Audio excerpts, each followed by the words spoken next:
বাংলাদেশের বর্তমান রাজনৈতিক প্রেক্ষাপটে সবচেয়ে আলোচিত বিষয় হয়ে দাঁড়িয়েছে আওয়ামী লীগের ওপর আরোপিত নিষেধাজ্ঞা। একদিকে ছাত্রলীগকে নিষিদ্ধ ঘোষণা করা, অন্যদিকে মূল দল আওয়ামী লীগের রাজনৈতিক কর্মকাণ্ডে বিধিনিষেধ। এমন এক জটিল পরিস্থিতিতে আন্তর্জাতিক অঙ্গনে নিজেদের অবস্থান বোঝাতে মরিয়া হয়ে উঠেছে দলটি। লবিং এবং আইনি লড়াইয়ের অংশ হিসেবে এবার জাতিসংঘের দ্বারস্থ হয়েছেন দেশের 173 জন আইনজীবী। সম্প্রতি কক্সবাজার জেলা আইনজীবী সমিতির 173 জন সদস্য জাতিসংঘের মানবাধিকার বিষয়ক হাই কমিশনারের কাছে একটি যৌথ আবেদন জমা দিয়েছেন। তাদের মূল দাবি আওয়ামী লীগের রাজনৈতিক কার্যক্রমের ওপর থেকে নিষেধাজ্ঞা প্রত্যাহার করে নেওয়া। আমাদের নতুন পেজ সাবস্ক্রাইব করুন আরও বাংলাদেশের খবর পেতে। আইনজীবীদের মতে সন্ত্রাস বিরোধী বিল 2026-এর মাধ্যমে এই প্রাচীন দলটিকে নিষিদ্ধ করা সংবিধানের 38 নম্বর অনুচ্ছেদ এবং মৌলিক অধিকারের চরম পরিপন্থী। তারা মনে করছেন যথাযথ বিচারিক প্রক্রিয়া ছাড়া এমন সিদ্ধান্ত প্রাকৃতিক ন্যায় বিচারের নীতি লঙ্ঘন করে। শেখ হাসিনা সরকারের পতনের পর জাতিসংঘের প্রাথমিক রিপোর্টে 15ই আগস্ট পর্যন্ত প্রায় 1400 মানুষের মৃত্যুর কথা উল্লেখ করা হয়েছিল। তবে বর্তমানে এই সংখ্যা এবং মৃত্যুর সময়কাল নিয়ে রাজনৈতিক অঙ্গনে তীব্র বিতর্ক তৈরি হয়েছে।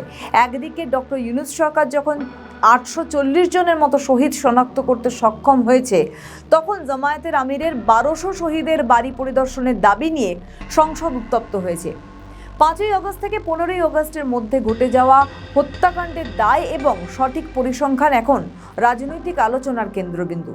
সূত্রের খবর, আওয়ামী লীগ অনেক আগে থেকেই যুক্তরাষ্ট্রের একটি নামকরা লবিস্ট ফার্মকে নিয়োগ করে আন্তর্জাতিক মহলে নিজেদের পক্ষে জনমত গঠনের চেষ্টা চালাচ্ছে।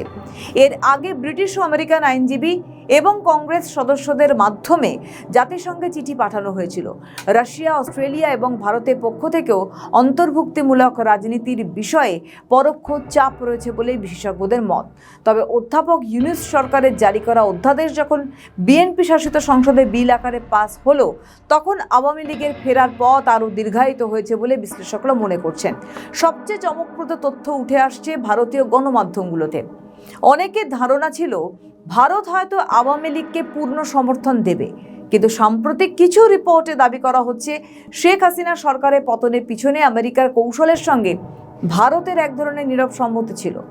যদি এই দাবি সত্যি হয়, তবে আন্তর্জাতিক লবিংয়ে আওয়ামী লীগের সফল হওয়ার সম্ভাবনা কতটা তা নিয়ে বড় ধরনের সংশয় দেখা যাচ্ছে। জাতিসংঘ শুরুতে সব দলের অংশগ্রহণে অন্তর্ভুক্তিমূলক রাজনীতির কথা বললেও পরবর্তীতে তাদের অবস্থানে কিছুটা পরিবর্তন দেখা গিয়েছিল। এখন প্রশ্ন হলো, দেশের ভেতর থেকে 173 জন আইনজীবীর এই আবেদন কি জাতিসংঘের নীতিতে কোনো বড় পরিবর্তন আনতে পারবে, নাকি এটি আন্তর্জাতিক কূটনৈতিক সম্পর্কে বেড়া জালে রয়ে যাবে, তা সময়ই বলবে। আমাদের ভিডিও ভালো লাগলে লাইক ও শেয়ার করুন, কমেন্ট সেকশনে আপনাদের মতামত জানান। আরও ভিডিও পেতে আমাদের চ্যানেলটিকে সাবস্ক্রাইব করুন এবং প্রতি মুহূর্তে খবরের আপডেট পেতে প্রেস করুন বেল আইকন।